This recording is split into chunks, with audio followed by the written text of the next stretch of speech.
Everybody, what's going on? Hellmite here, bringing you another video from Grab the Lantern today.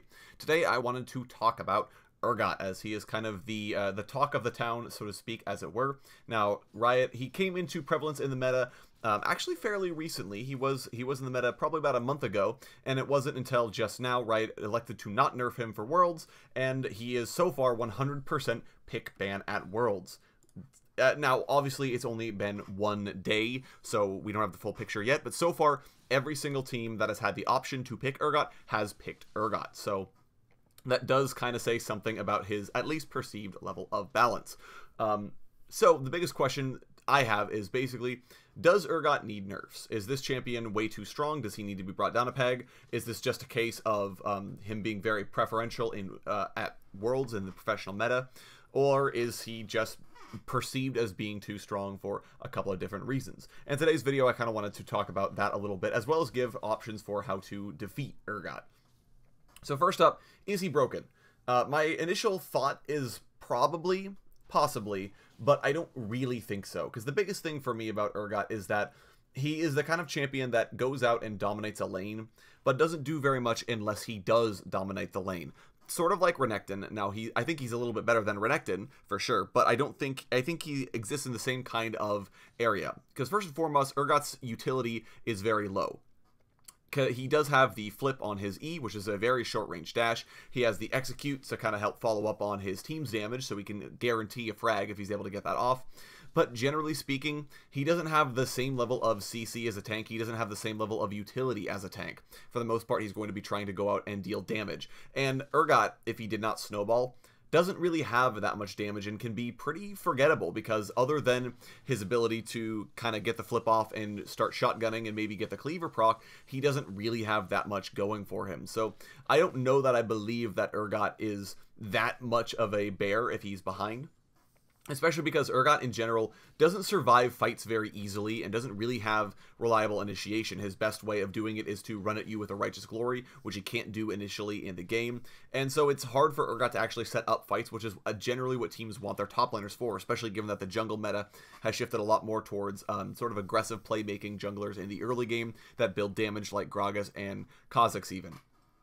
So Urgot doesn't have the ability to actually set up fights, and while he can do well in fights once someone else has started it, he doesn't have the ability to get his team started on the right foot, which again weakens him, and his main role is really as a split pusher. Urgot wants to be drawing side lane pressure and really making it so that the enemy top laner has a bad time, but if he is unable to get snowballing, he doesn't really do that much. And so to me, Urgot feels like a bit of a risky pick in that regard, because if you aren't able to snowball, if you aren't able to become kind of the 2v1 king of top lane, there's not a whole lot you can really do as Urgot. You have very limited options. You pretty much have to try and use whatever limited utility you have and build tanky and just try to survive and maybe be a frontliner for your team. So I think that there are definitely ways to play around Urgot, especially if you're a tank. All you have to do is just kind of try and sustain up and survive the lane. I think the biggest thing is Urgot will pretty much win any all-in against a lot of different champions because of his ability to do so much damage and execute with his ultimate. But I don't think that he is completely overbearing. I think especially if you are a tank, well, you aren't going to win the lane anyways, in the same vein as if you were up against a Darius or a Garen or a Renekton, so just farm up. If all Urgot does is farm, you're not getting as much value out of him as you possibly could be. So that's kind of my first impression of Urgot, is that there are a lot of ways to possibly beat him. The other thing is that Urgot in general has a couple of weaknesses in the current meta, and that's because he opts into the Summoner Spellbook, or the Unsealed Spellbook strategy at the moment, which is, it does help out Urgot because he can take the Ignite immediately in the lane, have the kill threat, and then swap to Teleport or another useful summoner spell later in the game.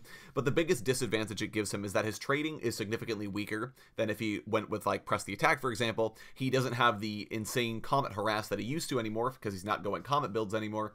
So Urgot is actually weaker in lane right now than he ever has been before, because all he has is just the Ignite to try and help him out. So I think that he's not that overbearing in lane.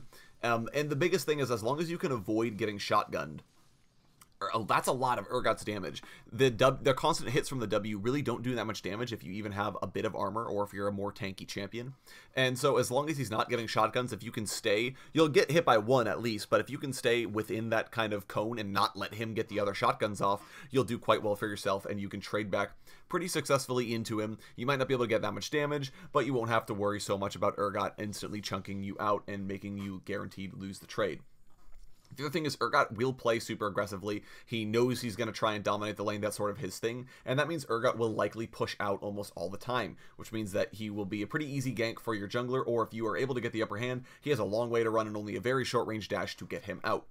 The other thing you can always do if you're not against the Urgot in particular is play Morgana or Braum. Both these champions can completely counter his ultimate and make whatever Urgot's trying to do a lot harder to accomplish. So if you are a support main or a mid lane main, you do have a couple of options to play in order to keep him at bay.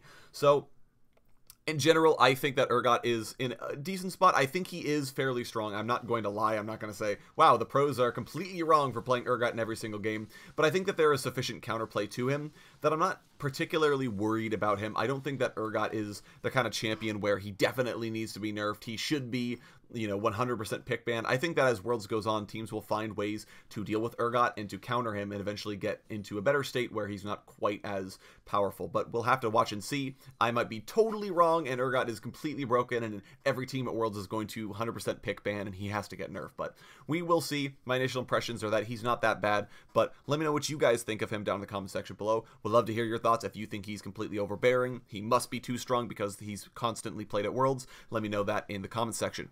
If you enjoyed today's video, go ahead and leave a like, and if you really enjoyed the video, consider subscribing. I'll upload a video every Monday, Friday, and on patch days as well. And if you're looking for more Grab the Lantern content, you can check out my blog, which is linked down in the description. I upload an article just about each and every single day for your enjoyment. Once again, thank you guys so very much for watching. I do appreciate it, and I'll talk to you all later.